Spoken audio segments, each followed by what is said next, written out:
An Afghan rescued from Kabul by the RAF has been arrested as a suspected Taliban terrorist in Manchester. Armed police swooped on the 33-year-old with alleged jihadi links in a pre-dawn raid at his city centre quarantine hotel. He had worked for Afghan special forces alongside British soldiers. When Kabul fell to the insurgents, he was airlifted out on an RAF Mercy flight. He was controversially given a seat while loyal translators who had served the British Army were left behind.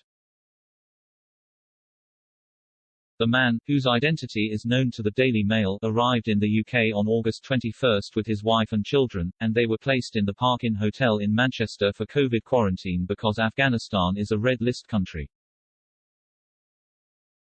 But shortly after 4 a.m. on August 31, anti-terror police burst into the room where the family was sleeping. He was arrested on suspicion of terrorism and is being held at top security HMP Belmarsh in London. Whitehall sources last night described the operation as extremely sensitive. There are claims the Afghan, an intelligence officer who served with an elite force working with British troops against the insurgents, had been accused of being a spy for the Taliban.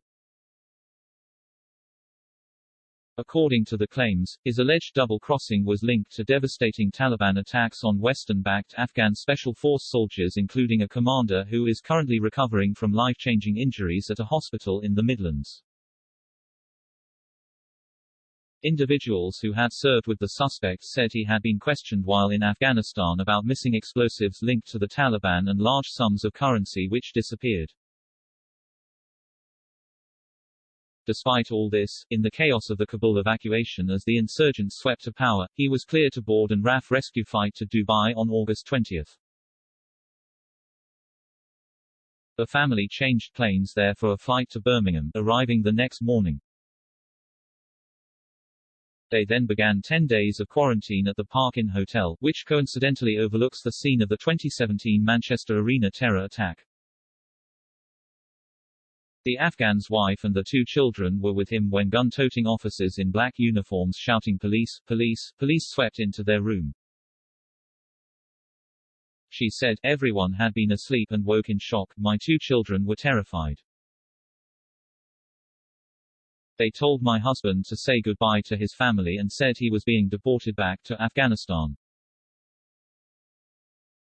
Officers seized the man's laptop computer, mobile phones, SIM cards, money and passport together with other documents and marched him out to a vehicle. His wife claimed to friends she and the children were told nothing about his whereabouts for more than a week. Then yesterday, she was given information that he was being held at Belmarsh, in southeast London, which is Britain's highest security prison. Under anti-terrorism laws, a suspect can be held for up to 14 days without charge. The authorities stonewalled questions about him yesterday, with Greater Manchester Police initially claiming to know nothing about an armed raid on a city centre hotel. The force directed inquiries to the Home Office, which also declined to comment. A government spokesman said, "We do not comment on individual cases." Staff at the Park Inn Hotel said they had been told not to comment. A Whitehall source told the Mail the case related to alleged terror offences.